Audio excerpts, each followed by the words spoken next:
Thank you for joining us here on the Impact Post Show. I'm Tom Hannifan, joined by the drama king Matthew Rehwoldt. The fans filing out of center stage here in Atlanta, Georgia. This was a tumultuous night, to say the least.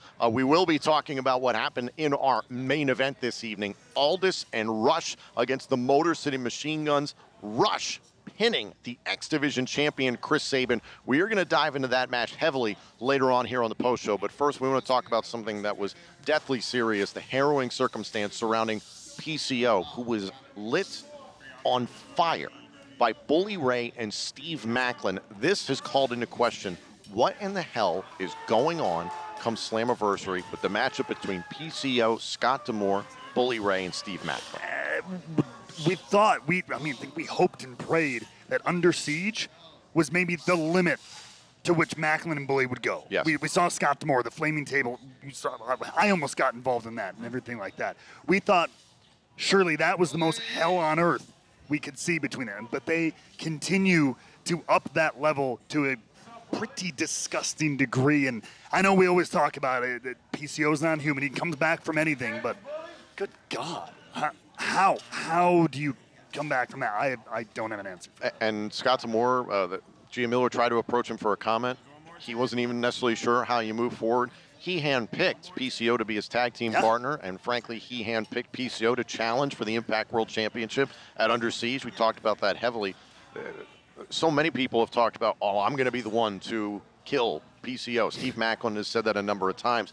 Clearly, this was a premeditated assault by Bully Ray, Steve Maclin, and I might even speculate as far as the Good Hands being involved in this because of the 2-on-1 match we saw PCO against the Good Hands. I mean, that's what led to all of it. I mean, the Good Hands have been trying to kind of grasp onto anybody who will kind of lead them to where they want to go. Maybe once again here trying to get in the good graces of Bully Ray like they were a few months back, but at what cost at this point? I mean, being a part of that, I don't know. Here's the thing. Scott D'Amore probably does not have an answer right this second of what he's going to do if PCO is truly done for. And I don't want to speculate as to what has happened to PCO fully. But here's the reality of the situation. Bully Ray and Steve Maclin showed exactly what they're willing to do to humiliate this company, to humiliate Scott D'Amore. That's what it's all about come Slammiversary for them. Yeah, I mean, Maclin has been at this, God, for the better, even leading into when Maclin thought he was getting a world title opportunity with Josh Alexander. Yes. That whole lead up. He was messing, poking, prodding at Scott D'Amore. Even Bully Ray all the way back, call your shot, pulling the wool over the eyes of everybody in Impact Wrestling. Tommy Dreamer, Josh Alexander. We saw all the things he was willing to do. All the while putting Scott D'Amore through a table before, who then had to take some time away. And again, corporate over at Anthem were telling him to rethink how you're handling this whole situation. Both these guys have been poking at Scott D'Amore, and he does not like to be poked. Yeah, I do not know what Scott D'Amore is going to do next. I do not wish to be in his shoes, considering what's transpired with PCO, but we are going to continue to keep an eye on this situation and how it affects Slammiversary. When we come back here on the post show, we are going to dive into everything that happened in our main event matchup. On July 15th, at long last, it's Shelley's time! The reigning and defending Impact Wrestling World Champion, Alex Shelley. My dog, my company, my generation. The former world champion, the national treasure, Nick Aldis. I'll let you in on a little secret. Oh my God! I'm winning the Impact World Championship at Slammiversary. Slammiversary. Tickets are on sale now. Our coverage continues here in Atlanta, Georgia, following a very complicated and tumultuous night on Access TV. For all of us here in Impact Wrestling, we send our best to Scott D'Amore and PCO, especially after what transpired this evening. But we do want to focus, of course, on the action. It was a star-studded main event that we had tonight. The Motor City Machine Guns, the Impact World Champion Alex Shelley, and the X Division Champion Chris Sabin taking on Nick Aldis, the Slammiversary opponent of Alex Shelley, and Lio Rush, who just last week jumped Chris Sabin at the conclusion of our broadcast. There were so many factors at play here in this matchup, and I want to get your feeling on the focus of the Motor City Machine Guns individually.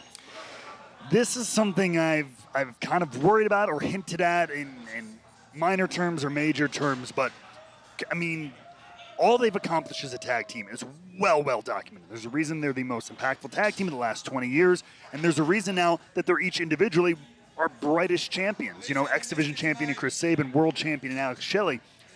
But let's not forget, it was their, sorry guys, but failure to capture the tag team titles a few months back that kind of drove them to go after these individual aspirations. At Rebellion, and then also just last week in Australia as part of the Down Under Tour. Exactly. So it seems like maybe, despite all that history, the Guns are a little bit more focused on those individual aspects, which is great, but it makes it a little bit harder when they come together and try to re-gel and reform that magic that they've always had. And maybe right now, with their focus split onto their own championships, it's not there as much anymore. Let's focus on one half of this equation. Aldis and Shelley. Do you think Aldis got under the skin, got into the head of Alex Shelley with what he said last week? I want to say no.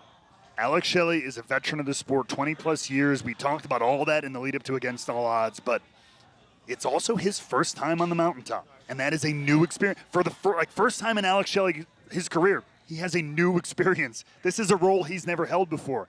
So to say, he might say it publicly, that he can't be phased, that he's got this and everything like that, but I think privately, in the back of his mind, he is a little worried. He's concerned. Again, it's a totally different thing being on the top and defending than it is getting there. Everybody loves that chase, but once you're there, now your back's against the wall. You got to take on everything. And I do think it is getting to Alex Shelley in the back of his mind. And you alluded to it on the broadcast in that there's a huge target on his back. And it's this uncharted territory for him. He's never been Impact World Champion, obviously. You even alluded to Option C is out there for Chris Sabin. I don't even want to go to that point, but still, there's so many factors at play, and I believe Aldis making this personal, that's the fight game 101, and that's what Aldis is all about. It's about walking away with the Impact World Championship. And he knows he's been there before. Yes.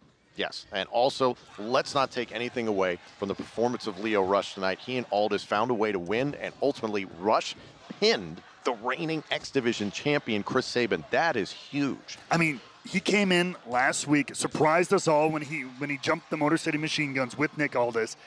Now I think we kind of have a little bit even more clear of an idea why exactly he did that, pinning the X Division champion. You know what they say in wrestling, you pin a champion. It could have some implications for your opportunities down the line. We'll see if any of that comes to fruition, but that could be huge for Lio Rush, and huge here just for us in Impact Wrestling.